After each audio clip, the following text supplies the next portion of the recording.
Welcome to Wife Cheating Story. I hope you have an enjoyable and relaxing time listening. Let's get started. We're incredibly grateful for your support. Before we begin today's tale, tell us, which city or country are you joining us from? We love connecting with our global audience. Now, let's dive into today's story. Chapter 1. The Kingdom and its King. Victor Reeves stood at the window of his penthouse office, surveying Philadelphia's skyline as the afternoon sun cast long shadows across the city he'd conquered. At 45, he'd built Phoenix Security Solution from nothing into the most sought-after private security firm on the East Coast. His company protected celebrities, politicians, and corporate executives, people who needed more than just guards but comprehensive security architecture. The son of a blue-collar factory worker and a nurse, Victor had joined the Marines at 18, served 10 years in Force Recon, and returned home with skills few civilians possessed. His time in Afghanistan and Iraq had hardened him, but also taught him the value of loyalty, precision, and contingency planning. "Mr. Reeves, your 4 o'clock is here," his assistant Lena said through the intercom. Victor straightened his custom suit. "Send them in." Senator Howard Bennett entered with his chief of staff. The politician had received death threats after pushing legislation against a powerful pharmaceutical company. "Your security assessment was thorough, Victor," Bennett said after pleasantries. "But the price tag?" Victor's face remained impassive. "Senator, you're paying for the best. This isn't just guards and cameras. It's behavioral analysis, digital protection, and a team that's protected diplomats in war zones." The meeting concluded with a signed contract. Victor never compromised on quality or price, a philosophy that had made him wealthy. Later that evening, Victor drove his Aston Martin to his estate in Villanova's exclusive neighborhood. The sprawling property, protected by security systems of his own design, represented everything he'd built. As the gates opened automatically, recognizing his vehicle, he thought about his wife Marilyn waiting inside, a former pharmaceutical sales rep who'd caught his eye at a charity gala 8 years ago. Their marriage had been passionate at first, but had cooled over the past 2 years. Victor had attributed it to his work schedule and her passion project, a foundation helping veterans with PTSD. They still maintained appearances, attending galas and hosting dinner parties for Philadelphia's elite. Victor entered the house to find Marilyn preparing for their upcoming anniversary party. At 39, she remained stunning, blonde hair professionally styled, her fit figure maintained through religious attendance and exclusive gym. "How was your day?" she asked, barely looking up from her tablet. "Productive. Signed a Bennett contract." "That's nice," she said distractedly. "Listen, I need to meet with the event planner tomorrow." And Thomas called. He'd like to discuss the new security protocol for the Morgan clients. Thomas Wilson had been Victor's roommate at Penn State before Victor enlisted. When Victor started Phoenix Security, Thomas was his first hire despite lacking military experience. Now as chief operations officer, Thomas handled client relations while Victor focused on strategy and high-profile cases. Victor's phone buzzed with a text from his daughter Olivia, away at her first year of college at Brown University. "Can't wait to see you at the party this weekend, Dad." He smiled genuinely for the first time that day. Olivia was his weakness, brilliant, compassionate, and a spitting image of him rather than Marilyn. His daughter had been the stabilizing force in their family. That night, as Marilyn slept beside him, Victor lay awake. Something felt off, but he couldn't place it. In the military, this feeling had saved his life multiple times, a sixth sense for danger. But here, in his fortress surrounded by people he trusted, what could possibly be wrong? Chapter 2. The Betrayal unfolds. The anniversary party at the Reeves estate was Philadelphia high society's event of the season. The guest list included politicians, business leaders, and old friends, a testament to the power couple's influence. Victor stood at the bar, nursing a whiskey, watching Marilyn charm a group of potential donors for her foundation. Across the room, Thomas entertained clients with stories Victor knew were embellished. Their friendship had evolved from college buddies to business partners, though Victor had always been the alpha. "Quite the party, boss," said Derek Moss, approaching the bar. A former Army Ranger, Derek headed Phoenix's Tactical Operations Division. Unlike many at the party, Derek's respect was earned through competence rather than social standing. Marilyn outdid herself, Victor replied, nodding toward his wife. She's something, Derek said, an odd note in his voice that Victor couldn't place. Listen, can we talk privately next week? Something about the Reynolds contract doesn't add up. Before Victor could probe further, Senator Bennett approached, pulling him into a political discussion. By the time Victor looked for Derek again, he had disappeared into the crowd. The following Wednesday, Victor was reviewing security protocols in his home office when his private line rang. Few people had this number. Reeves. Mr. Reeves, this is Detective Isabel Cortez with Philadelphia PD. We need to speak with you immediately regarding an urgent matter. 2 hours later, Victor sat in an interrogation room, facing Detective Cortez and her partner, Detective Robert Lawrence. The sterile room felt surreal. Victor had built his career on protecting others from danger, not facing it himself. Mr. Reeves, do you know Leonard Phelps? Cortez asked, sliding a photo across the table. Victor studied the image of a rough-looking man with a scar across his cheek. Never seen him before. That's interesting, Lawrence interjected, because we have evidence of multiple payment from Shell Company connected to you in a Mr. Phelps account. That's impossible, Victor said calmly, years of crisis management kicking in. I don't use shell companies. Leonard Phelps is a hitman. Mr. Reeves, Cortez continued. He was arrested attempting to purchase illegal weapons. Claims he was hired to kill a prominent Philadelphia businessman. Care to guess who? Victor's mind raced. This is absurd. Detective Lawrence opened a folder. We have bank records, Mr. Reeves, and text messages from a burner phone registered to your company, arranging the hit on Maxwell Porter. The name hit Victor like a physical blow. Maxwell Porter, CEO of Porter Pharmaceuticals, had recently outbid Victor's company for a major security contract. I want my lawyer, Victor said, immediately recognizing a setup. Within hours, the media exploded with the story. Security mogul arrested for murder plot. The evidence mounted rapidly. Financial records showing transfers from accounts Victor had never seen, text messages he never sent, and finally, Leonard Phelps' detailed confession implicating Victor as the mastermind. Victor's high-priced attorney, Bernard Goldman, looked grim during their meetings. They have a strong circumstantial case, Victor. The DA is pushing for no bail given your resources and expertise. The preliminary hearing went exactly as Bernard predicted. Judge Harriet Montgomery denied bail, citing flight risk concerns. As officers led Victor away, he caught a glimpse of Marilyn in the gallery, her face a mask of shock and distress. Beside her sat Thomas, his arms supportively around her shoulders. That night, in his cell, Victor began mentally cataloging everyone with access to his accounts, his phone, his life. Something about the evidence felt too perfect, too convenient. Someone wanted him out of the way, and they'd orchestrated an elaborate plan to make it happen. In the following weeks, as Victor adjusted to prison life, he noticed Thomas visiting Marilyn frequently for company business and moral support.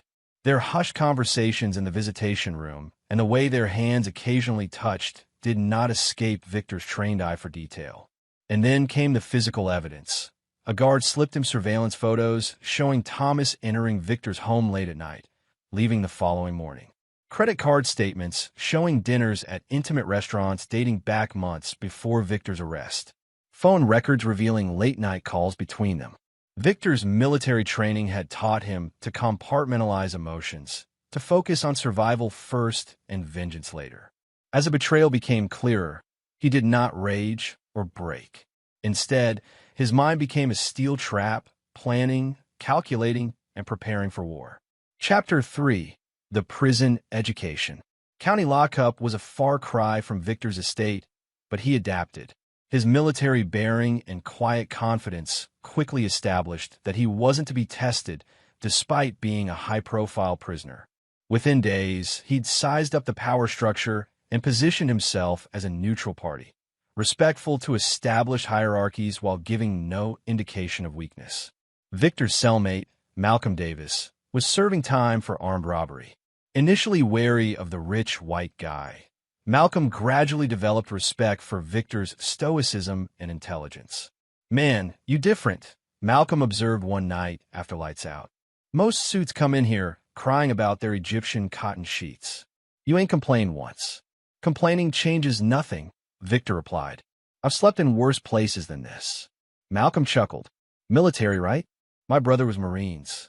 Said it prepared him for anything except coming home. A connection formed between them, and Malcolm began introducing Victor to other inmates, former financial criminals who could educate him on money laundering, hackers who explained digital forensics weaknesses, and lifers who'd mastered the art of patience and timing.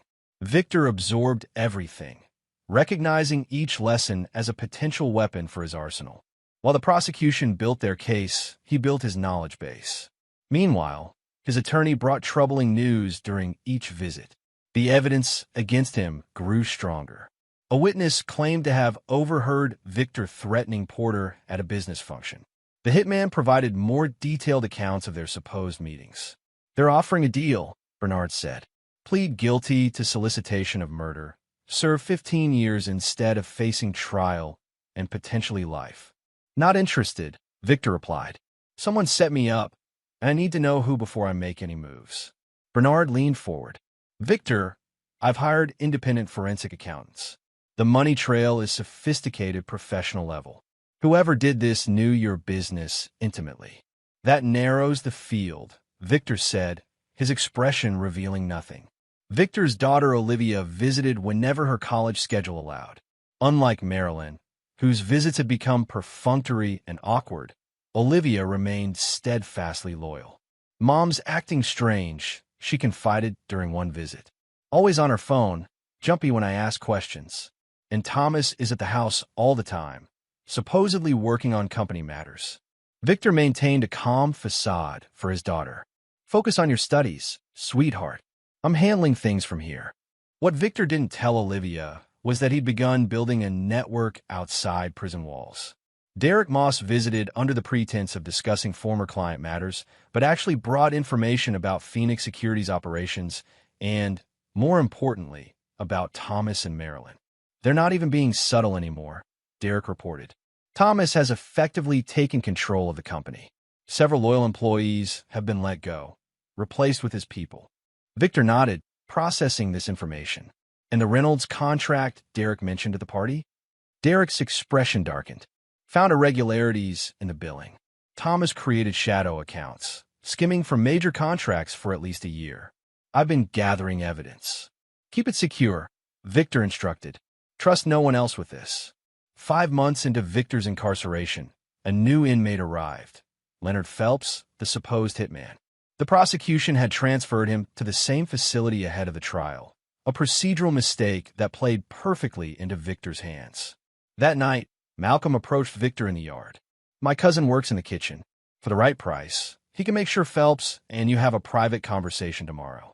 Victor slipped Malcolm a visitor's gift, commissary money disguised as family photos. "Make it happen." The following day, Victor found himself alone with Phelps in the kitchen storage room. The hitman's eyes widened in recognition and fear.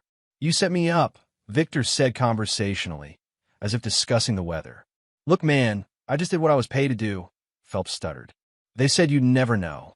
"Who paid you?" "I don't know names. Professional arrangement, dead drops, burner phones." Victor moved closer, his voice deadly quiet. "You're going to recant your testimony." Phelps backed against the shelves. "They'll kill me." "I'll kill you if you don't," Victor countered. "Slowly. But help me, and I'll ensure you're protected." Fear flickered across Phelps' face. "The woman, blonde, expensive clothes. She approached me through an intermediary. Said her husband needed to disappear, made it look like a business rivalry gone bad. Described the intermediary. Tall guy, always wearing suits. Talked like he knew security, used proper terminology. Called himself Michael, but I heard the woman call him Tom once when she thought I wasn't listening." Victor revealed nothing, though this confirmation ignited a cold fury within him. "Evidence. I need evidence. There's a safety deposit box at First National under the name Gregory Smith. Key is with my personal effects police confiscated. Has recordings of our meetings, original payment information. 2 weeks later, Leonard Phelps requested a meeting with the district attorney. He recanted his entire testimony, claiming detectives had coerced his confession with promises of a reduced sentence on previous charges. When confronted with inconsistencies in his story, Phelps revealed the location of evidence proving Victor's innocence. The case began unraveling quickly. The safety deposit box contained recordings of meetings between Phelps, Marilyn, and Thomas discussing how to frame Victor. Bank records showed the original source of funds came from accounts only Marilyn and Thomas could access. Detective Isabel Cortez, whose instincts had always questioned the too-perfect evidence, reopened the investigation, this time focusing on Marilyn Reeves and Thomas Wilson. 7 months after his arrest, Victor stood before Judge Montgomery again. In light of new evidence and the recantation of key testimony, the state moves to dismiss all charges against Victor Reeves, the prosecuting attorney announced, unable to meet Victor's gaze. Case dismissed, the judge declared, bringing down her gavel. As Victor walked out of the courthouse, a free man once more, he felt his phone vibrate in his pocket, returned along with his other personal effects. A text message from Olivia lit up the screen. "Hey Dad, remember your best friend Tom, who testified against you? He and Mom just announced they've been secretly married for 6 months, while you were in prison awaiting trial. They've been planning this since before she hired that hitman to kill you, the one who confessed and cleared your name." Victor smiled for the first time in months. A cold, calculating smile that would have terrified anyone who truly knew him. His revenge would be ruthless. Chapter 4. Rising from the Ashes. The Uber dropped Victor at a modest apartment building in northeast Philadelphia, far from his Villanova estate.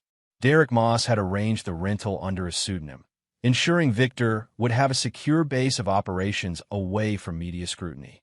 The one-bedroom unit was sparsely furnished but contained everything Victor had requested: multiple laptops, secure phones, and a comprehensive file on Thomas Wilson and Marilyn Reeves' activities during his incarceration.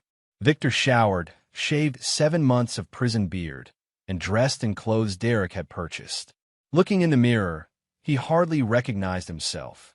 Leaner, harder, his eyes holding a coldness that hadn't been there before. His phone rang. "Olivia, Dad, are you okay? Where are you staying? I can come." "I'm fine, sweetheart," he interrupted gently. "It's better if you don't know my location right now. How are you holding up?" Olivia's voice cracked. "I'm disgusted. Mom and Thomas tried to convince me you were guilty even after the case fell apart. They're already living in your house, running your company.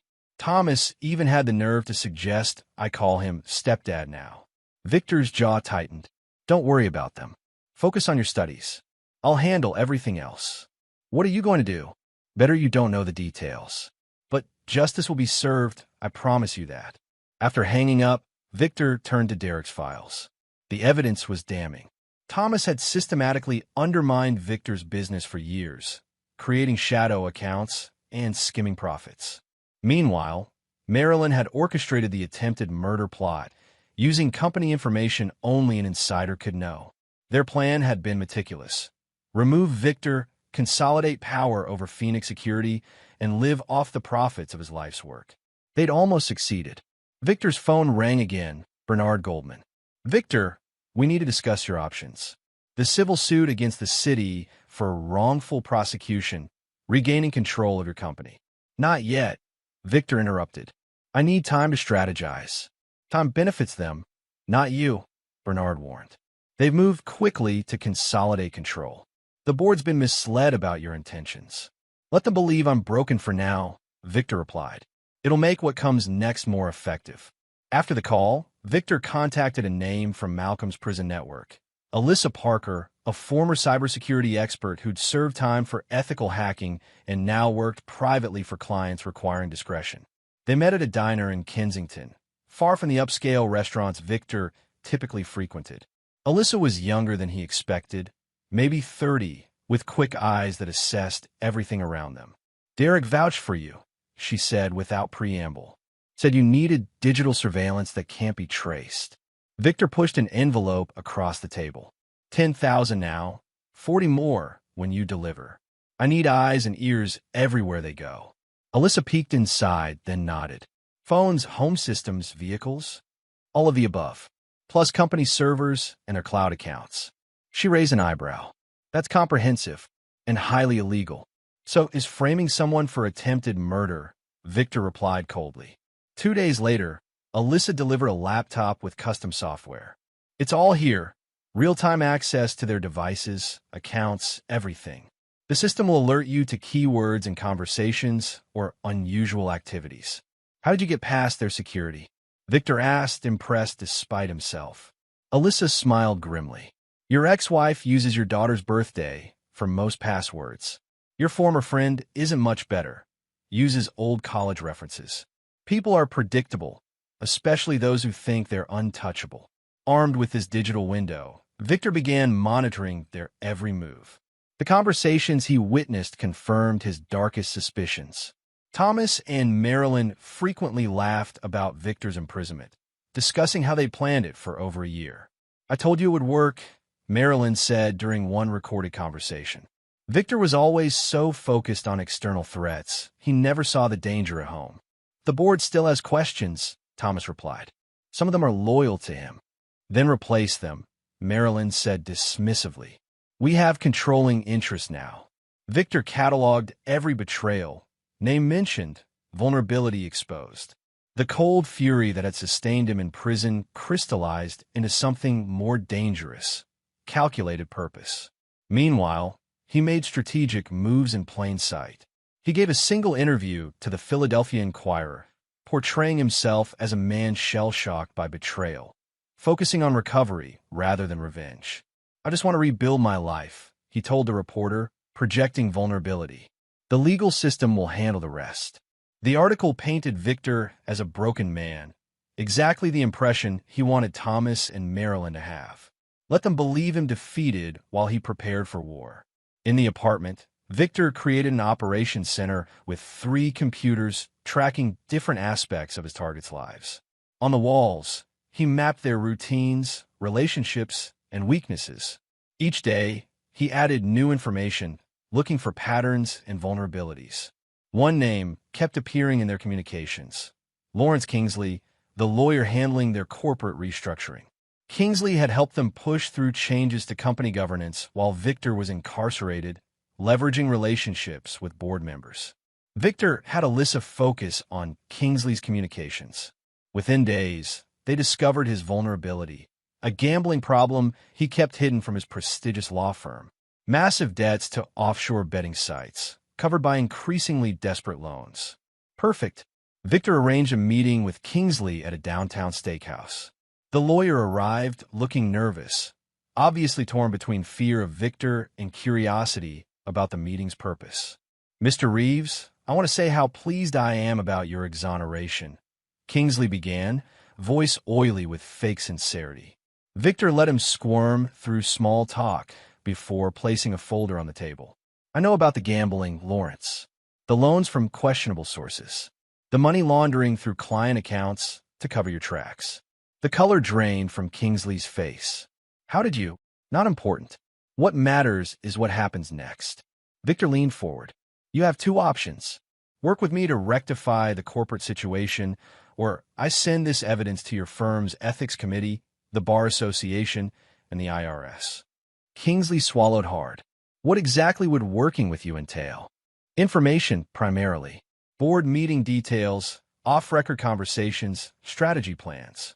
And when the time comes, your testimony about how Thomas and Marilyn manipulated company governance. They'd ruin me. I'll ruin you if you don't, Victor countered. But help me, and I'll ensure your debts are cleared and your reputation remains intact. By dessert, Kingsley had agreed to everything. Victor's first chess piece was in position. Next, Victor focused on the Phoenix Security board members. Through Kingsley, he learned that 3 had been replaced with Thomas's allies, but 4 original members remained, including Walter Durham, Victor's longest-serving client from his early days. Victor visited Durham at his home in Society Hill, a historic townhouse filled with antiques reflecting the old money behind Durham Investments. I wondered when you'd surface, Durham said, pouring scotch for them both. Terrible business, all of it.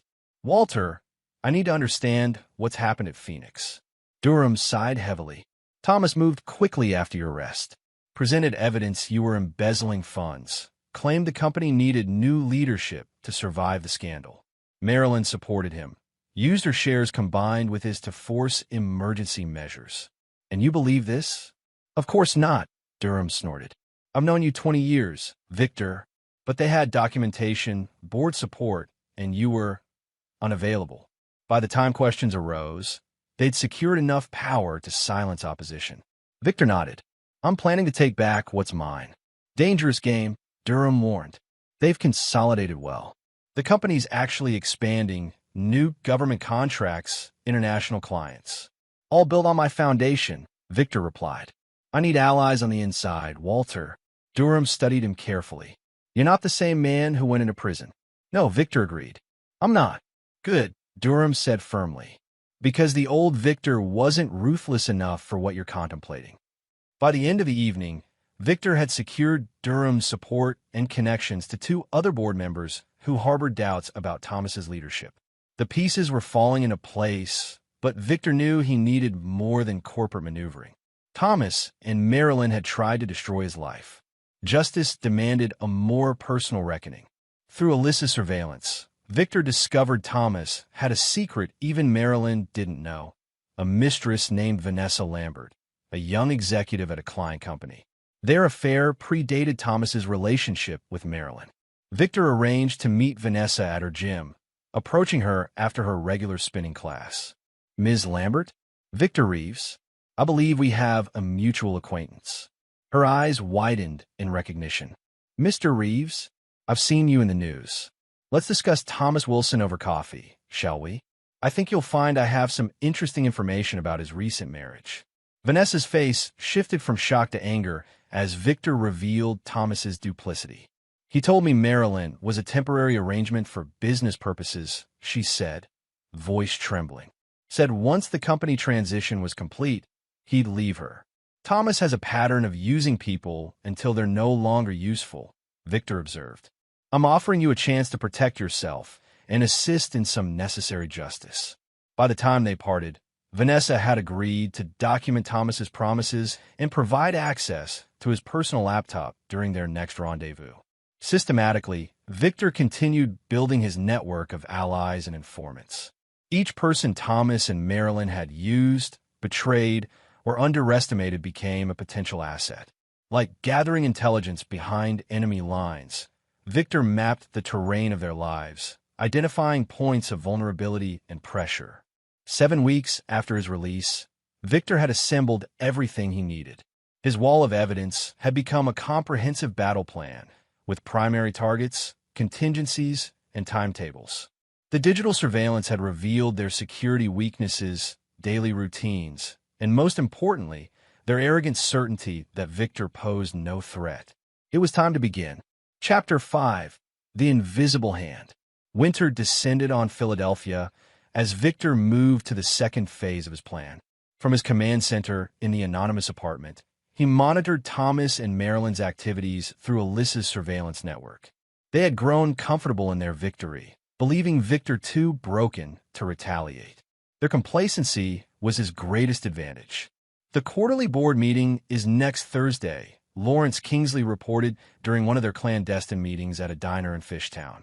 Thomas plans to announce international expansion, security contracts in Eastern Europe and Southeast Asia. Victor nodded, making notes.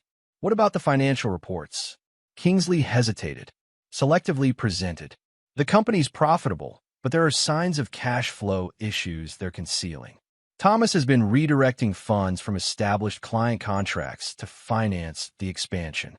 Exactly what I needed, Victor said, sliding an envelope across the table. Your gambling debts with Malay Casino are cleared. The next phase begins tomorrow. The following morning, Walter Durham requested a private review of Phoenix Securities' complete financial records, citing his fiduciary duty as board chair.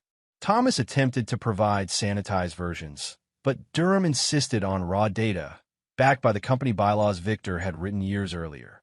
Simultaneously, 2 other board members began questioning decisions made during Victor's incarceration, particularly the hasty replacement of key executives with Thomas's allies. Small pressure points, precisely applied. Meanwhile, Victor implemented the personal aspect of his strategy.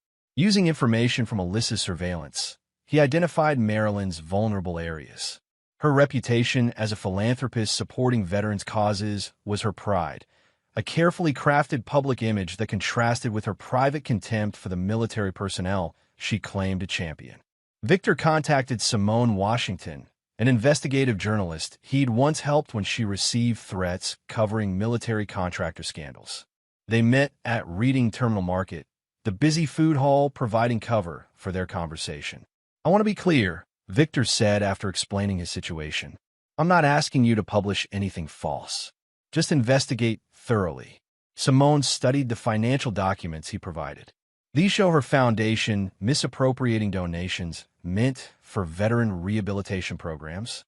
"Follow the money," Victor replied. "The Marilyn Reeves Foundation solicits donations for PTSD treatment centers, but only 30% reaches actual programs. The rest finances her administrative costs, travel, events, salary." Simone's eyes narrowed. "If these numbers are accurate, this is serious fraud." "They're accurate. And there's more. Recordings of her mocking veterans at private events, calling them damaged goods useful for photo opportunities." 3 days later, Simone published the first in a series of exposés on charity fraud, prominently featuring Marilyn's foundation. The article included damning financial records and anonymous quotes from foundation employees describing Marilyn's disrespect toward veterans. The public reaction was swift and merciless. Major donors publicly withdrew support. The foundation's social media accounts were flooded with outrage. Organizations that had partnered with Marilyn distanced themselves. Her carefully constructed image began crumbling. Marilyn appeared on a local morning show to defend herself, blaming disgruntled employees and accounting errors. Her performance was polished but unconvincing, especially after Simone released audio recordings of Marilyn disparaging veterans during a private foundation event. Through Alyssa's surveillance, Victor watched Marilyn rage in private, throwing expensive objects at walls and screaming accusations at her staff. Perfect. While Marilyn dealt with public relations damage, Victor focused on Thomas. Using information from Vanessa Lambert, he began systematically targeting Phoenix Security's international expansion, Thomas's pet project, and bid for industry recognition. Victor contacted former military contacts, now working private security overseas. Within days, rumors circulated in industry channels questioning Phoenix's capabilities in foreign markets. Key prospects received anonymous information packages highlighting discrepancies in Thomas's claimed experience and qualifications. At the same time, Victor had Alyssa plant digital evidence of communication between Thomas and controversial political figures in target countries. Nothing overtly illegal, but ethically questionable enough to raise red flags during due diligence reviews. The Eastern European contract fell through first. Then Southeast Asia. Thomas scrambled to salvage the deals, making desperate promises that further compromised the company's position. Between managing the international crisis and Marilyn's publicity nightmare, Thomas began making mistakes. He missed important client meetings, snapped at loyal employees, drank heavily during business lunches. Each misstep carefully documented by Victor's growing network of informants within Phoenix Security. Throughout this phase, Victor remained invisible, a ghost orchestrating chaos without revealing his hand. While Thomas and Marilyn's world unraveled, Victor cultivated the final pieces of his strategy. He reconnected with former Phoenix Security employees Thomas had dismissed, particularly those with specialized technical knowledge of the company's proprietary security systems. Under the guise of a new startup venture, Victor gathered information about security vulnerabilities Thomas had neglected to address. One such employee, Nancy Fletcher, had been Phoenix's lead system architect before Thomas replaced her with his less experienced associate. "He gutted my security protocols," Nancy explained during their meeting. "Said they were too expensive, too complex. Replaced military-grade encryption with commercial solutions that look good in presentations but have known vulnerabilities." Victor nodded. "Can you document the specific weaknesses?" Nancy smiled grimly. Already have. Been keeping a record since he forced me out. The Phoenix system protecting their high-profile clients has at least 7 exploit vectors Thomas ignored when I flagged them. These technical vulnerabilities became another weapon in Victor's arsenal. Through Derek Moss's connections, information about Phoenix Security's system weaknesses began circulating among legitimate security professionals. Not enough to endanger clients, but sufficient to raise serious questions about the company's capabilities. Government security contractors, who comprised 40% of Phoenix's client base, began requesting extraordinary security audits. Thomas, already stretched thin, managing multiple crises, struggled to address these concerns. For months after beginning his campaign, Victor received a call from Walter Durham. The board called an emergency meeting, Durham reported. Thomas is facing a no-confidence vote. 3 government contracts have been suspended pending security reviews. The stock has dropped 22% in 3 weeks. And Marilyn? Victor asked. Barely involved anymore. The foundation scandal has consumed her attention. She's facing potential investigations from the Attorney General's Charity Oversight Division. Victor allowed himself a small smile. Time for the next phase. The following week, during a crucial client presentation to salvage a key contract, Thomas Wilson's personal and company devices simultaneously received the same text message. I know what you did. Security camera footage captured his visible panic, the way he abruptly left the meeting claiming a family emergency. Through Alyssa surveillance, Victor watched Thomas race home to find Marilyn equally disturbed, having received identical messages on every device she owned: phone, tablet, laptop, even the smart TV. Someone's watching us, Thomas said, voice shaking as he poured a large whiskey. Do you think it's him? Impossible, Marilyn insisted, though her trembling hands betrayed her uncertainty. Victor doesn't have the technical expertise. He's probably still licking his wounds, trying to rebuild his reputation. Then who? The messages came to accounts only we know about. As they argued, neither noticed the small anomalies in their smart home system. Lights flickering briefly, thermostats adjusting, security cameras rotating slightly. Victor, watching remotely, had Alyssa demonstrate just how vulnerable they truly were. That night, as Thomas and Marilyn slept, their phones simultaneously played an audio recording at maximum volume. Their own voices discussing the hitman plot against Victor. They awoke panicked, searching for devices. Finding none, Thomas did a sweep for bugs, discovered nothing.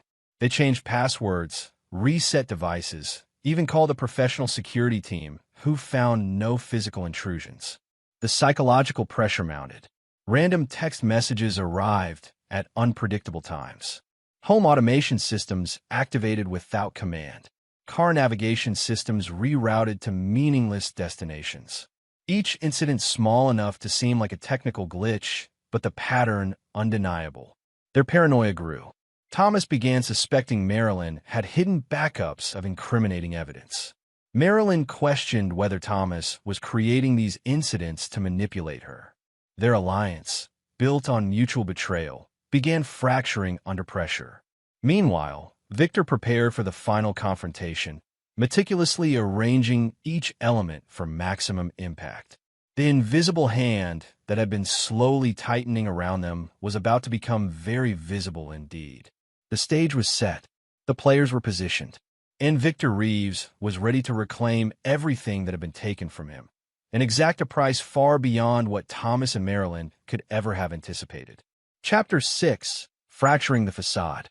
9 months after his release from prison, Victor Reeves sat at a corner table in Del Frisco's steakhouse, watching the entrance while appearing engrossed in the wine list.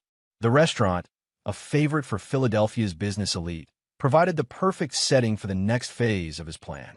At precisely 7:15 p.m., Walter Durham arrived with Lawrence Kingsley and 2 other Phoenix Security board members.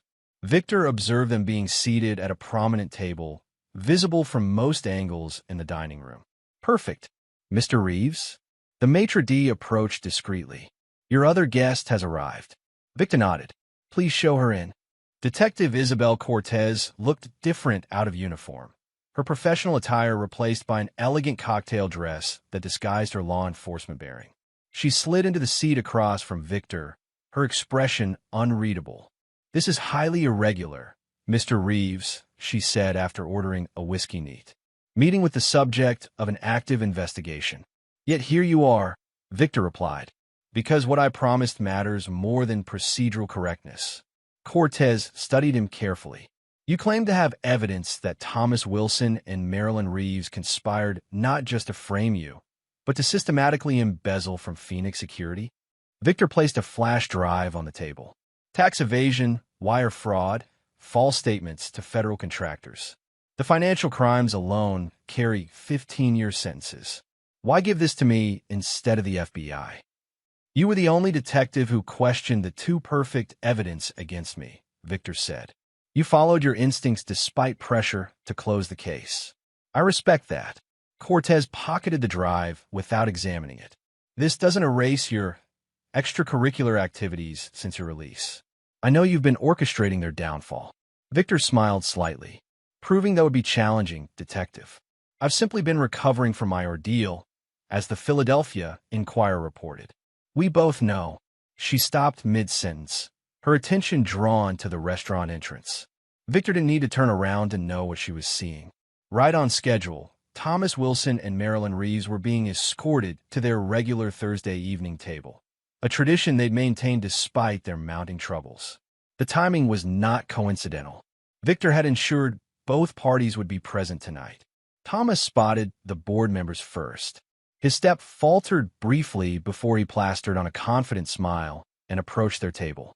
Marilyn, still scanning the room, froze when her gaze locked with Victor's. The color drained from her face. "Showtime," Victor murmured, raising his glass slightly in her direction. For several seconds, chaos threatened as Marilyn gripped Thomas's arm, whispering urgently. The board members noticed their arrival, expressions hardening. Durham raised a hand in a minimal acknowledgement that carried clear command. "Join us." "What exactly did you orchestrate here?" Cortez asked, professional curiosity overriding her official position. "A business meeting," Victor replied innocently. "One where certain truths become impossible to ignore." At the board table, the atmosphere crackled with tension as Thomas and Marilyn were obliged to join them. Even from a distance, Victor could read the body language, Thomas attempting charm, Marilyn maintaining poise while casting frequent glances toward Victor's table. "The financial records you provided," Cortez said. "How did you obtain them?" "Through entirely legal channels," Victor assured her. "Board members have full access rights." Walter Durham simply exercised his fiduciary responsibility. Their conversation was interrupted by raised voices from the board table. Thomas stood, gesturing emphatically while Kingsley calmly slid documents across the table. Marilyn remained seated, her perfect posture now rigid with tension. "Those would be the preliminary findings from the forensic accounting review," Victor explained, revealing several offshore accounts where client payments were diverted before being recorded at significantly reduced amounts in official books. Cortez raised an eyebrow. Convenient timing. Durham is nothing if not thorough in his preparations. The confrontation escalated, drawing attention from nearby diners. Thomas's face flushed dark red as he jabbed a finger toward Kingsley, who remained impassively seated. Security personnel began moving toward the disturbance. Marilyn, ever conscious of appearances, pulled at Thomas's sleeve, urging restraint. He shook her off, his voice carrying across the restaurant. "You backstabbing vultures! After everything I've done for this company." Durham rose slowly, his commanding presence silencing Thomas momentarily. Though Victor couldn't hear the words, he recognized the deadly serious expression the investment banker reserved for terminal business relationships. Thomas's next move was predictable to Victor but shocked the other diners. He grabbed a water pitcher and hurled it against the wall, sending glass and water spraying across an adjacent table. "That's our cue," Victor said, rising as restaurant security converged on the scene. "You might want to follow at a discreet distance, Detective." Victor approached the chaos calmly, his first public confrontation with the architects of his downfall, timed for maximum impact. Conversations hushed as diners recognized him.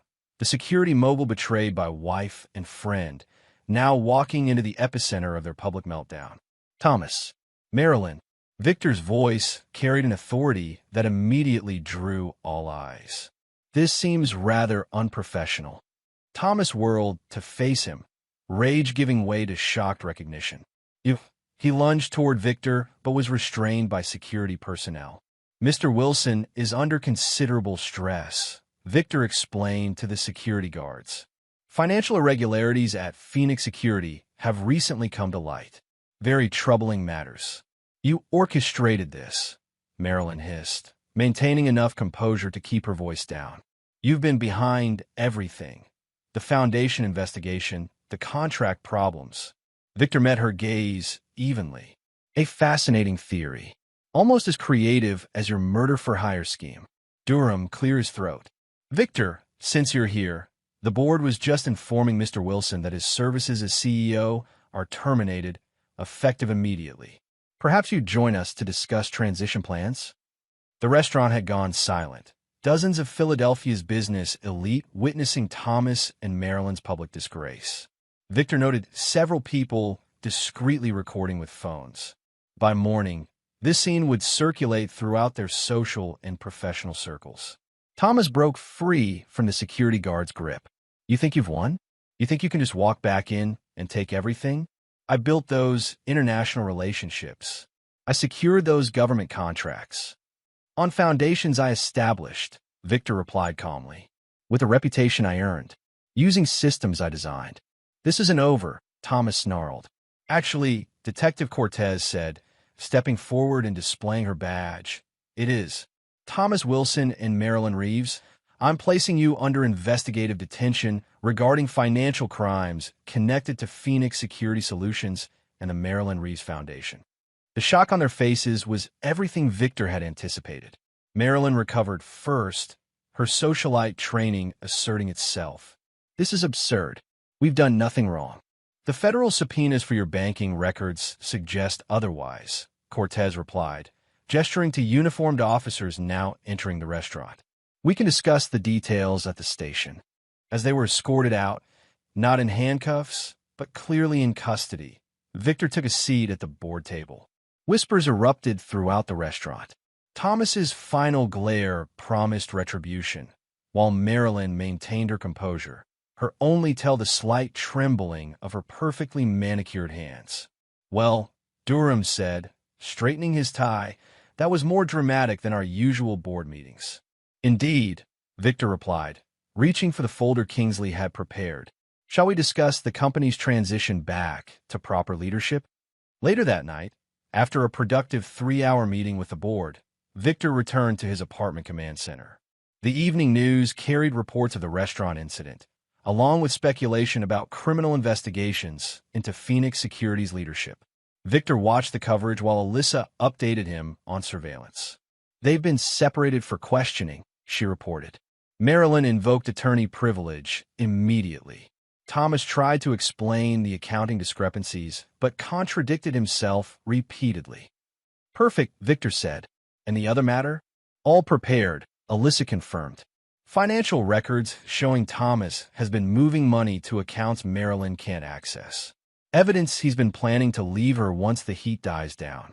Plus his text messages with Vanessa discussing their future together. Victor nodded. Send it to Marilyn's attorney in the morning. Anonymous source, concerned about justice. Alyssa hesitated. You realize this will destroy any remaining trust between them? They'll turn on each other completely. That's the intention, Victor replied. United, they're dangerous. Divided, they're vulnerable. The following days unfolded exactly as Victor had orchestrated. Released on bail, but facing serious charges, Thomas and Marilyn's alliance collapsed when Marilyn's attorney presented her with evidence of Thomas's planned betrayal. Their mutual recriminations played out through lawyers, with each attempting to shift blame to the other. Meanwhile, Victor officially returned to Phoenix Security as interim CEO, welcomed by employees tired of Thomas's erratic leadership. The board unanimously supported his reinstatement, particularly after 3 major government contracts were reinstated following Victor's personal assurances about security protocols. Publicly, Victor projected gracious resilience, a man focused on rebuilding rather than revenge. He gave thoughtful interviews about second chances and the importance of proper corporate governance. Not once did he speak ill of Thomas or Marilyn, allowing their own actions to condemn them. Privately, he continued meticulously dismantling their lives. Every account they'd hidden, ally they'd cultivated, escape route they'd planned, systematically exposed and eliminated. Victor didn't just want justice. He wanted them to experience the complete helplessness he'd felt in that prison cell. 3 weeks after the restaurant confrontation, Victor's doorbell rang at his apartment. He checked the security camera to find Olivia waiting, looking resolute. "I know you've been avoiding me," she said when he opened the door. "Trying to keep me separate from whatever you're doing." Victor sighed, gesturing her inside. "To protect you." Olivia surveyed the operations center, the computers, the wall of evidence, the meticulous plans. "You're destroying them." "They tried to destroy me first," Victor replied, watching her reaction carefully. To his surprise, Olivia nodded. "Good. They deserve it." She placed a thumb drive on his desk. "Mom's personal email archives. She doesn't know I had access. There's correspondence with offshore banks dating back 3 years." Victor stared at his daughter, seeing himself reflected in her calculating expression. "You didn't need to involve yourself. They involved me when they tried to convince me my father was a criminal," Olivia said firmly. "When they made me visit you in that place, watching you suffer while they lived in luxury. Family protects family, Dad. You taught me that." Victor embraced her, recognizing that his revenge had created something unexpected, a bond with his daughter forged through shared purpose. He hadn't anticipated this silver lining, but he welcomed it nonetheless. As they reviewed the new evidence together, Victor's phone buzzed with a text from Derek Moss. "Wilson making moves. Meeting with Porter Pharmaceuticals. Damage control." Victor smiled grimly. Thomas was getting desperate, reaching out to the very company he'd used in the murder plot. Predictable, and ultimately futile. Every counter-move Thomas and Marilyn attempted only entangled them further in Victor's web. Their desperation made them predictable, and Victor had planned for every contingency. The facade of their lives had been fractured beyond repair, leaving them exposed and vulnerable for the final phase of Victor's revenge. Chapter 7. Counterattack. Thomas Wilson paced the confined space of his downtown apartment, a far cry from the Villanova estate he'd briefly claimed as his own. 3 months since the Del Frisco's humiliation, his life had become unrecognizable. Phoenix Security had terminated him with cause. The board had frozen his shares pending litigation. Most of his assets were seized or frozen by various authorities investigating financial improprieties. His phone rang. Maxwell Porter, CEO of Porter Pharmaceuticals. "Porter," Thomas answered tersely. "Tell me you have good news." "I've considered your proposal," Porter replied, his voice cool. "The answer is no. My company won't be providing character testimony or financial support for your defense." Thomas gripped the phone tighter. "After everything I've shared about Phoenix's security vulnerabilities, the client lists, the information of questionable legality that would make my company complicit in corporate espionage," Porter interrupted. "Besides, Victor Reeves reached out personally last week to offer a comprehensive security review of our systems, at no charge. A goodwill gesture, he called it." The call ended with Porter wishing Thomas good luck with your legal troubles. Another door slammed shut. Thomas hurled the phone against the wall, watching it shatter. Victor was systematically closing every escape route, turning every potential ally against him. The man Thomas had once considered predictable had transformed into a strategic nemesis always 3 steps ahead. Across town, in her Center City penthouse, the only property the courts had allowed her to retain, Marilyn Reeves faced her own crisis. Her attorney, Patricia Garland, delivered the latest devastating news. "The Foundation's board has voted unanimously to remove your name and disassociate completely," Patricia reported. "They're rebranding as the Philadelphia Veterans Recovery Initiative." Marilyn poured another glass of Chardonnay, her third of the afternoon. "Can they legally do that?" I founded it.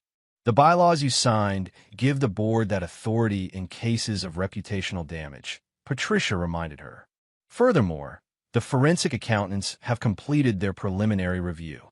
The misappropriation of funds is substantial. Those were legitimate administrative expenses. Patricia's expression remained professional but skeptical. Seven-figure administrative expenses for a foundation that size? Luxury travel classified as veteran outreach? The Attorney General won't see it that way. After Patricia left, Marilyn attempted to call Thomas, forgetting they'd stopped communicating directly on legal advice. Their united front had disintegrated when evidence emerged of Thomas's plan to abandon her once Victor was safely imprisoned. Her social circle had evaporated almost overnight. Former friends and charity associates suddenly had scheduling conflicts. Invitations to galas and benefits, once abundant, had ceased entirely. Journalists who once covered her philanthropic efforts now requested comments on fraud allegations. Marilyn's phone chimed with a news alert. Phoenix Security announces major government contract renewal under restored leadership of Victor Reeves.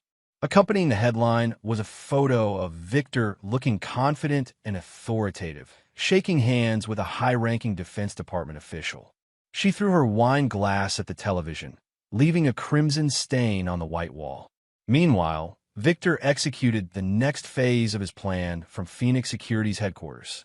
He'd resumed occupancy of his corner office, though he'd completely redesigned it, removing all traces of Thomas's brief tenure.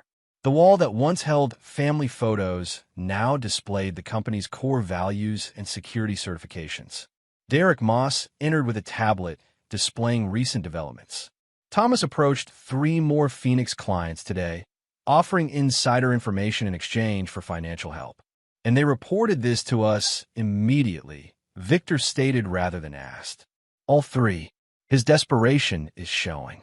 Victor nodded. How was the specialized team performing? Exceptional. They've documented every contact attempt, preserved all communications. The counterintelligence case is rock solid. This was Victor's latest strategic move, reclassifying Thomas's desperate attempts to leverage company information as counterintelligence threats, triggering protocols that involve federal authorities specializing in corporate espionage. What might have been viewed as a disgruntled ex-employee seeking revenge was now positioned as a national security concern due to Phoenix's government contracts. And Maryland's situation? Victor asked. Deteriorating rapidly, Derek reported.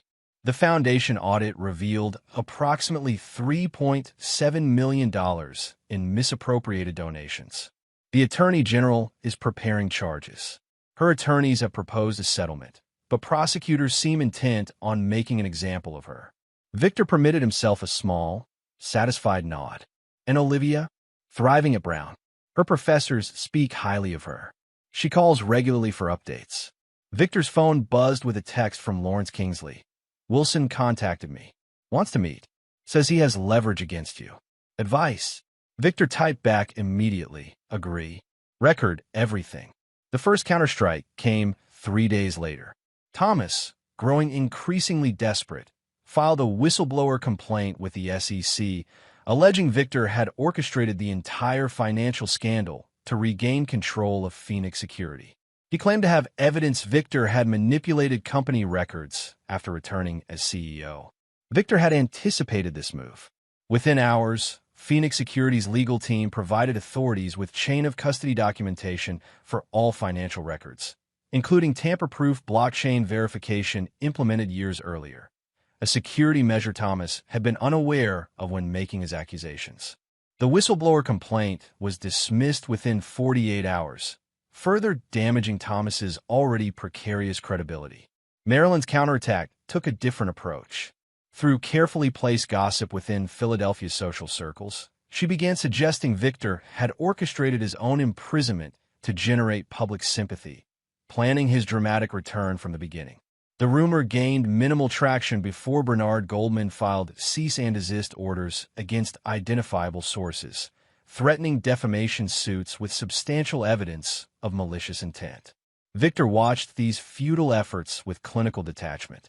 Each desperate move further entangled them in legal consequences while strengthening his position as the wrong party, seeking legitimate justice rather than revenge. The most significant counterstrike came unexpectedly.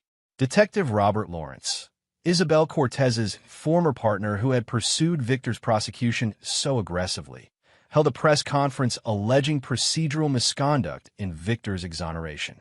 He claimed evidence had been suppressed and witnesses pressured to recant. This presented the first genuine threat to Victor's carefully constructed narrative. Lawrence had credibility with law enforcement and prosecutors that Thomas and Marilyn lacked. Within an hour of the press conference, Victor summoned his crisis team. Lawrence is laying groundwork to reopen the case, Bernard Goldman assessed. His claims are baseless, but could create enough doubt to justify a review, which could temporarily destabilize the company again, Walter Durham added. Markets hate uncertainty. Victor remained calm. Detective Lawrence's sudden concern is interesting, particularly given his financial situation. He nodded to Alyssa, who displayed financial records on the conference room screen. Detective Lawrence has experienced a sudden change in fortune. His underwater mortgage is now current.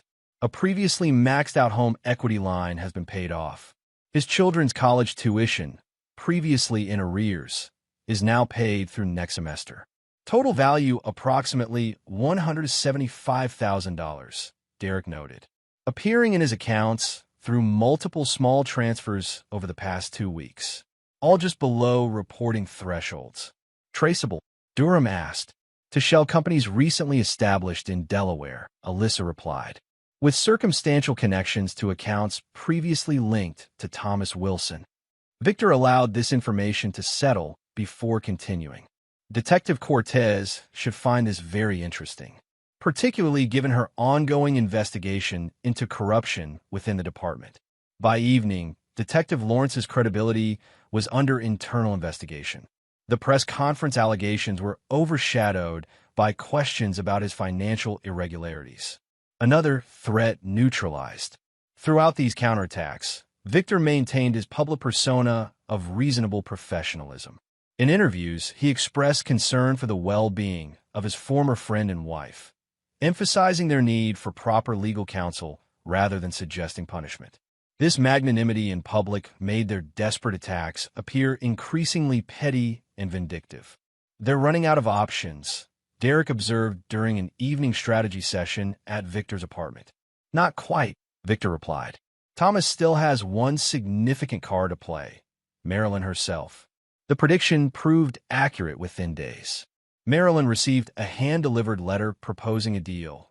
Thomas would provide evidence that she had acted under his manipulation and coercion, substantially reducing her legal exposure, in exchange for her paying his mounting legal fees. Through Alyssa's surveillance, Victor watched Marilyn read the letter repeatedly, considering her limited options. Her attorney advised against the deal, correctly identifying it as potentially constituting witness tampering. But Marilyn, facing financial ruin and possible imprisonment, was growing as desperate as Thomas. They arranged a clandestine meeting at a suburban hotel, using pseudonyms and cash payments to avoid detection. Victor monitored the meeting remotely, listening as former lovers turned conspirators now negotiated betrayal terms against each other. I have recordings of all our planning sessions, Thomas revealed. Edited versions show you directing everything. I appear reluctant, even resistant. You manipulated recordings? Marilyn asked incredulously. Insurance policy.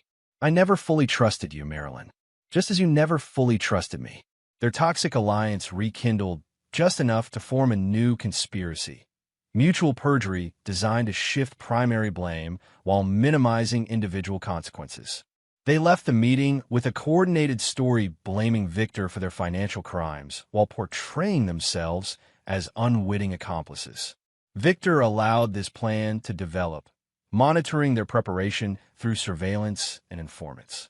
When they filed their revised statements with prosecutors, he made no immediate move to counter them. You're letting them perjure themselves? Bernard asked, concerned. The most effective trap is one the target walks in involuntarily, Victor replied. They're fabricating evidence and coordinating testimony, felonies carrying substantial sentences. By allowing their plan to unfold, we enable prosecutors to add charges rather than just dismiss claims. The strategy worked perfectly. When Thomas and Marilyn presented their coordinated testimony, prosecutors were prepared with evidence of their hotel meeting, their communication planning the perjury, and forensic analysis proving Thomas's recordings were manipulated. What might have been a strategic countermove instead became the final nail in their legal coffins. Both were charged with witness tampering, evidence fabrication, and perjury, crimes that virtually guaranteed prison sentences regardless of the outcome of the original fraud charges. As autumn turned to winter, Victor's systematic dismantling of their counterattacks left Thomas and Marilyn isolated, discredited, and facing non-negotiable criminal charges. Their assets depleted by legal fees, their reputations irreparably damaged. They had exhausted all conventional options for escaping consequences. Victor observed their deterioration with the detached interest of a scientist monitoring an experiment. Thomas began drinking heavily, missing court appearances. Marilyn developed anxiety, requiring medication. Both showed physical signs of stress, weight loss, premature aging, the haunted look of people who know destruction is inevitable. Yet Victor remained vigilant. Experience had taught him that enemies were most dangerous when cornered, when conventional options were exhausted, and when nothing remained to lose. Thomas and Marilyn had tried playing by society's rules in their counterattacks and failed. Their next move would likely abandon those constraints entirely. Victor wasn't just prepared for this escalation. He was counting on it. Chapter 8: The Desperate Gambit. The January wind whipped across the Delaware River as Thomas Wilson hunched inside his threadbare coat, waiting at Penn's Landing well after midnight. His appearance had deteriorated dramatically. Unshaven, hair unkempt, clothes showing wear. 6 months of legal battles had drained his financial resources and physical health. A black SUV with tinted windows pulled alongside the riverfront walkway. The rear door opened. "Get in," ordered a gravelly voice from the dark interior. Thomas hesitated only briefly before complying. The vehicle's warmth was a sharp contrast to the biting cold outside. As his eyes adjusted, he made out the silhouette of Salvador Sal Valenti, a name whispered in Philadelphia's underground but rarely spoken aloud in legitimate business circles. "You're looking rough, Wilson," Valenti observed, his Italian-American accent subtle but present. "Been better," Thomas admitted. "Thanks for meeting me." Valenti studied him with cold efficiency. When someone who built security systems for federal buildings suddenly wants to meet, it gets my attention. "What do you want?" Thomas took a deep breath. "I need Reeves gone. Permanently." Valenti's expression didn't change. "That's a significant request. Your former boss has friends in many places, including some who occasionally do business with me. He's destroyed everything I built," Thomas said, desperation evident in his voice. "Taken everything. I'm facing 15 years minimum. Marilyn, too. And eliminating him solves this. How exactly?" Without Victor's testimony, the case weakens substantially. Key evidence becomes inadmissible or questionable. With him gone, I can implement contingency plans I've prepared. Valenti leaned back, assessing Thomas carefully. "What's your offer? You clearly don't have money anymore." "Information," Thomas replied quickly. "Security details for 3 private bank processing centers your organization has been interested in.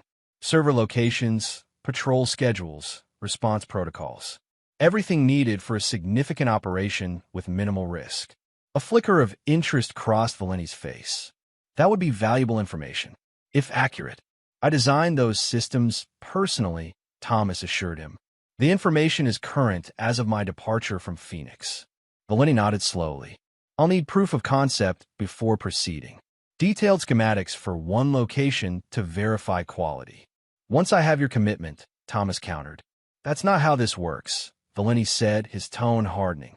"You're not in a position to dictate terms, Mr. Wilson. You'll provide the sample information within 48 hours. If it proves valuable, we'll discuss next steps." Thomas swallowed, recognizing the power dynamic. "Fine. You'll have it. As Thomas was dropped at a different location from where he'd been picked up, as standard precaution, he failed to notice the unmarked van parked 2 blocks away. Inside, Victor Reeves and Derek Moss monitored the entire exchange through directional microphones and thermal imaging equipment. He actually did it, Derek said, removing his headphones. Solicited a hit through Valeni. As anticipated, Victor replied, checking the recording equipment to ensure everything had been properly documented. Send the full audio to Detective Cortez through the secure channel. No attribution. Derek hesitated. You realize this will likely result in a murder solicitation charge? That's 20 years minimum. Yes. Victor confirmed without inflection. That's the idea. Across town, in her considerably more comfortable Center City penthouse, Marilyn Reeves was pursuing her own desperate gambit. Seated across from her was Leonard Phelps, the same hitman who had originally been part of the frame-up against Victor, now released after providing testimony that exonerated him. You've got serious nerve contacting me, Phelps said, clearly uncomfortable in the luxury surroundings. After everything that went down, I'm offering you a chance at significant money, Marilyn replied, pouring him a generous scotch. And revenge against the man who put you in prison. Phelps laughed bitterly. Lady, you put me in prison. You and Wilson. Reeves just flipped me, and then abandoned you to the system, Marilyn countered smoothly. Where was his protection when you were sentenced? Did he use his considerable resources to reduce your punishment? Or did he discard you once you'd served your purpose? Her words found their target. Phelps' expression darkened as he contemplated his 18-month sentence, while Victor had resumed his wealthy lifestyle. What exactly are you proposing? He asked cautiously. Victor Reeves suffers a tragic accident. You receive $500,000. I've liquidated assets the authorities don't know about. Phelps studied her skeptically. And I should trust you why? After what happened last time? Marilyn slid an envelope across the coffee table. $200,000 up front. The rest upon completion. Phelps opened the envelope, verifying the contents. Neat stacks of $100 bills. How would you envision this accident occurring? That's your expertise, Marilyn said with practiced attachment. Though I understand he takes a regular morning run along the Schuylkill River Trail, typically alone. Perhaps something there. Unbeknownst to either of them, Alyssa Parker monitored their entire conversation through the penthouse's compromised security system. Victor had anticipated Marilyn might attempt direct action and had been surveilling her continuously. The cash payment, visible on high-definition security cameras Marilyn believed were inactive, provided perfect evidence of solicitation.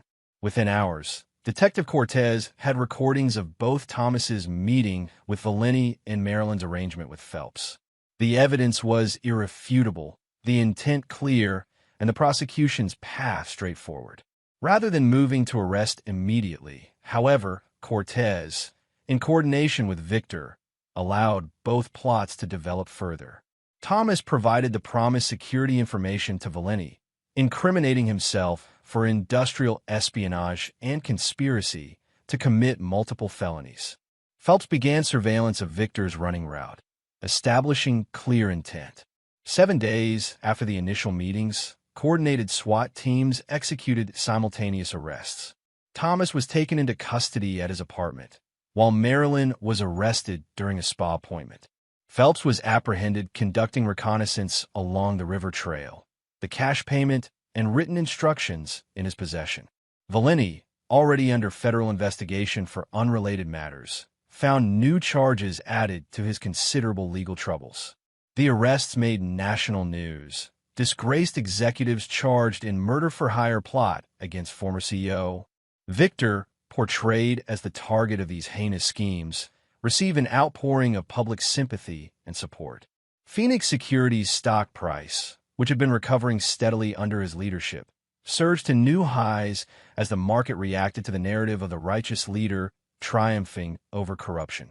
With the new charges, bail was revoked for both Thomas and Marilyn.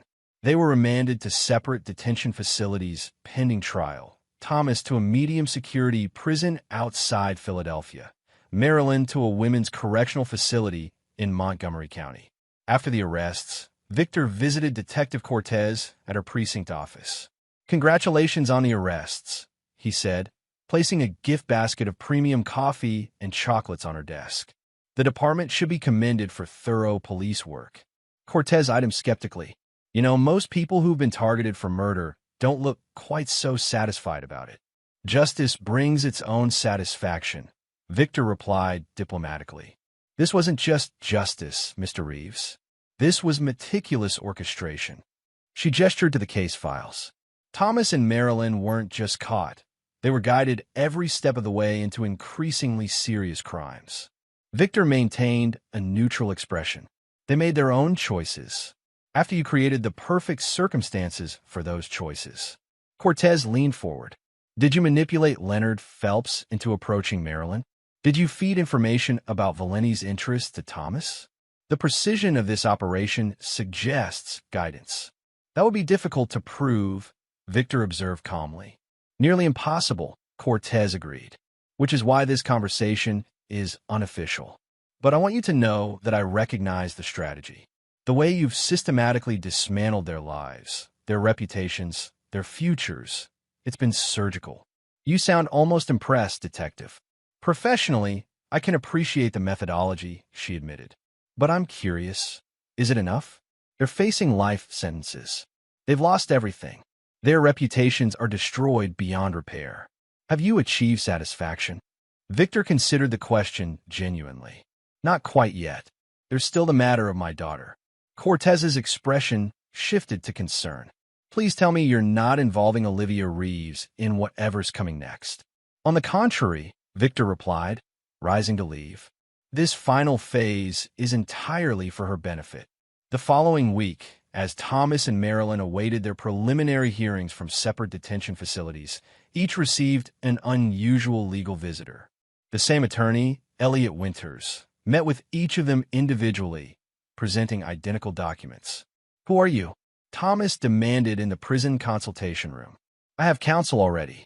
I represent a special interest party," Winters explained, sliding documents across the table. "Someone offering you a potential lifeline." Thomas scanned the papers, his expression shifting from confusion to disbelief. "This can't be legitimate." "I assure you, it's entirely legal," Winters replied, "though admittedly unusual." The documents outlined a complex legal arrangement. In exchange for a guilty plea to all charges and waiving all rights to appeals, Thomas would receive 3 significant concessions: placement in a minimum security federal facility known for relatively comfortable conditions, a structured settlement providing modest financial support upon eventual release, and most importantly, protection from additional charges relating to other potential crimes under investigation. "Who's behind this?" Thomas asked, suspicious. "My client prefers anonymity," Winters replied smoothly. "But suffice to say, someone with significant influence who believes this resolution serves everybody's interests." Across the city, Marilyn received the identical offer with similar skepticism. "This is Victor's doing," she concluded after reviewing the documents. "Why would he offer any concessions?" "The motivation is irrelevant," Winters countered. "The offer exists and expires in 48 hours. After that, prosecutorial discretion returns to normal channels." For both Thomas and Marilyn, the decision calculated down to brutal mathematics. Without the deal, they faced trial with overwhelming evidence, maximum security imprisonment, and the possibility of additional charges still being investigated. The deal offered certainty, harsh but defined consequences with a pathway, however distant, back to some version of normal life. Separately, but simultaneously, they accepted the terms. 1 week later, in a courtroom closed to press, Thomas Wilson and Marilyn Reeves entered guilty pleas to all charges. The judge, following the unusual but legally sound plea agreement, sentenced them according to the predetermined terms. The proceedings took less than an hour, an anticlimactic end to what might have been a sensational trial. That evening, Victor sat in his rebuilt office at Phoenix Security Headquarters, watching the sunset over Philadelphia. Walter Durham entered, closing the door behind him. "It's done," Durham confirmed. "Signed and processed." The terms were accepted exactly as you structured them. Victor nodded, and the final component? Durham placed a thick folder on the desk. Complete as requested. Irrevocable trust established. Documents notarized and filed. Olivia Reeves becomes the sole beneficiary of all assets surrendered by both parties, convertible to cash upon her graduation from Brown University. Victor allowed himself a genuine smile. Perfect. An elegant solution, Durham observed. They retained just enough hope to prevent complete despair, while everything of value they accumulated through betrayal ultimately benefits the one innocent party in all this. Elegant, yes, Victor agreed, but not yet complete. While Thomas and Marilyn began their lengthy prison terms, Victor implemented the final phase of his revenge, ensuring they could witness his triumph and their complete irrelevance to the future he was building. Through carefully established channels, they received quarterly updates on Phoenix Security's expanding success under Victor's renewed leadership. They learned of Olivia's academic achievements and the growing trust fund awaiting her. They saw photos of Victor receiving industry awards, opening international offices, and rebuilding the life they had tried to steal. Most painfully, they received documentation of the precise, systematic way Victor had orchestrated their downfall, not as a taunt, but as an after-action report detailing each vulnerability he had identified and exploited. The message was clear. Their destruction had not been emotional or impulsive, but calculated and inevitable from the moment they had betrayed him. The revenge was not just in their imprisonment or financial ruin, but in the comprehensive demonstration that they had been outmaneuvered at every turn by the man they had underestimated. Victor had not just reclaimed his life.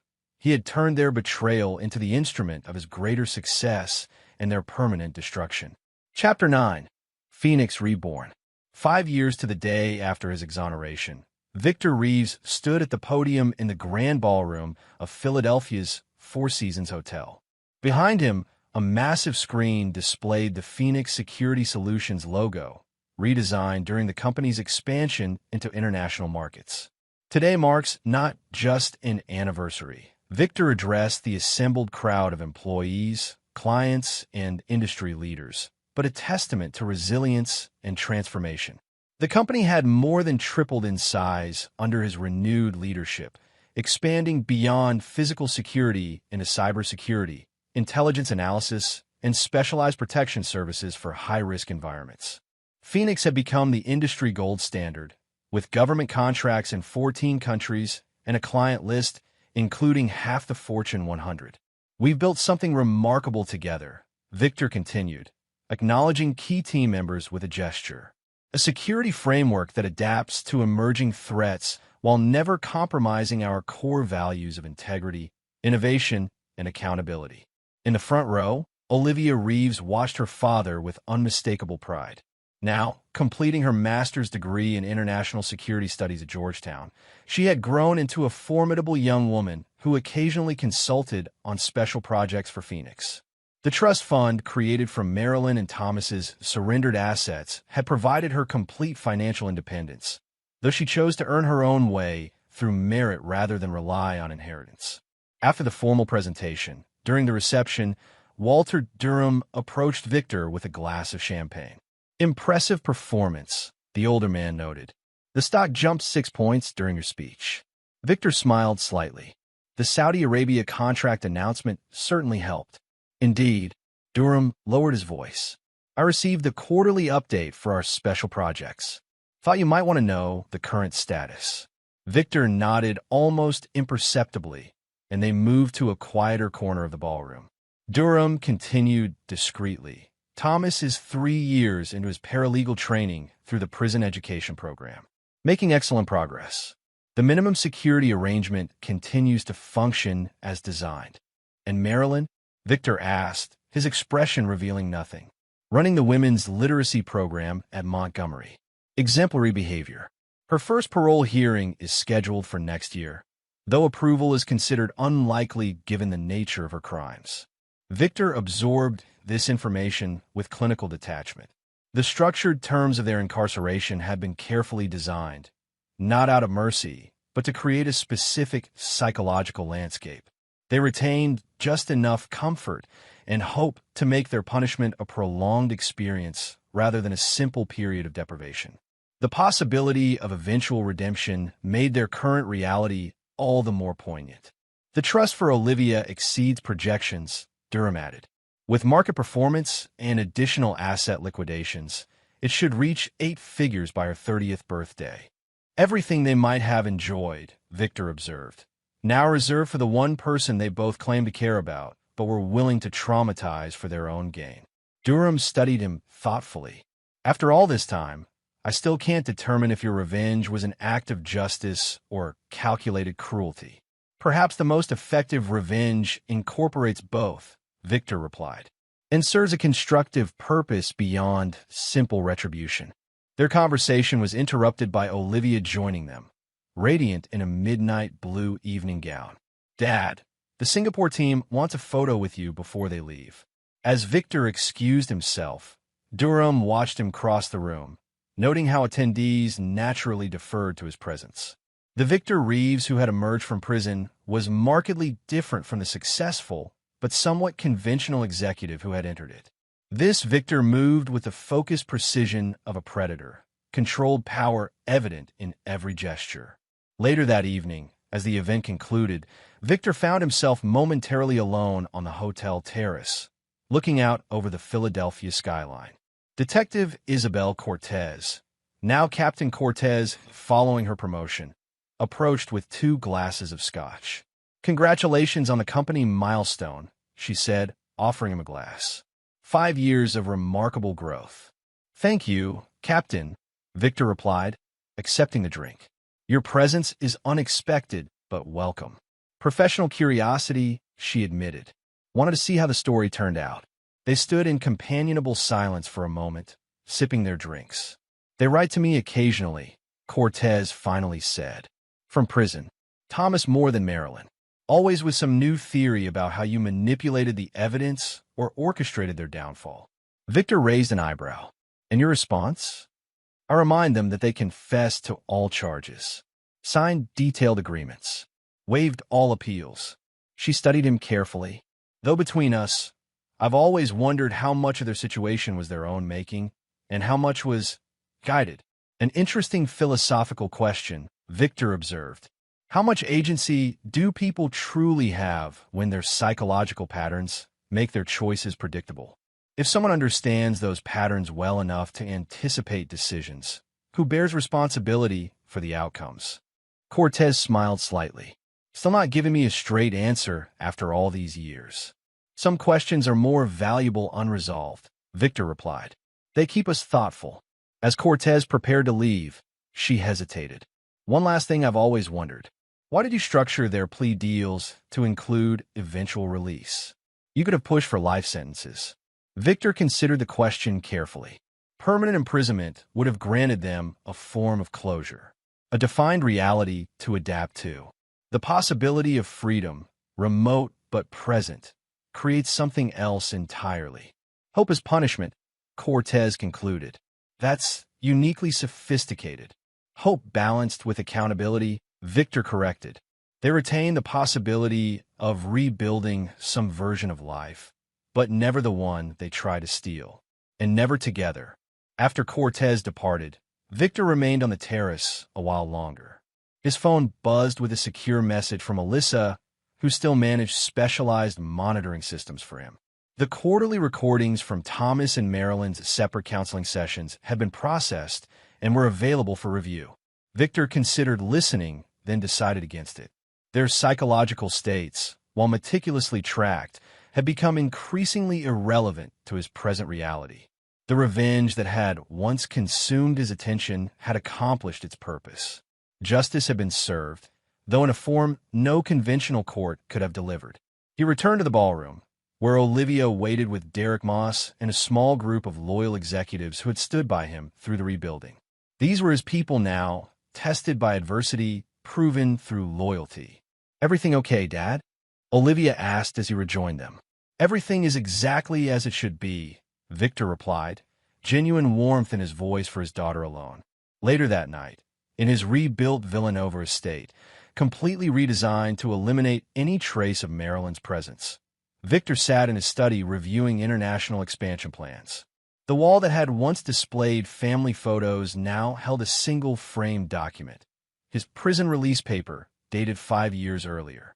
It served as a daily reminder, not of victimhood, but of transformation. Prison hadn't broken him. It had stripped away conventionality and restraint, revealing a more fundamental version of himself, strategic, patient, and absolutely unwavering once committed to a course of action. The betrayal by Marilyn and Thomas had cost him deeply, but had also catalyzed his evolution into someone more formidable than they could have imagined. In their attempt to destroy him, they had instead forged him into something more dangerous and more successful than he would have otherwise become.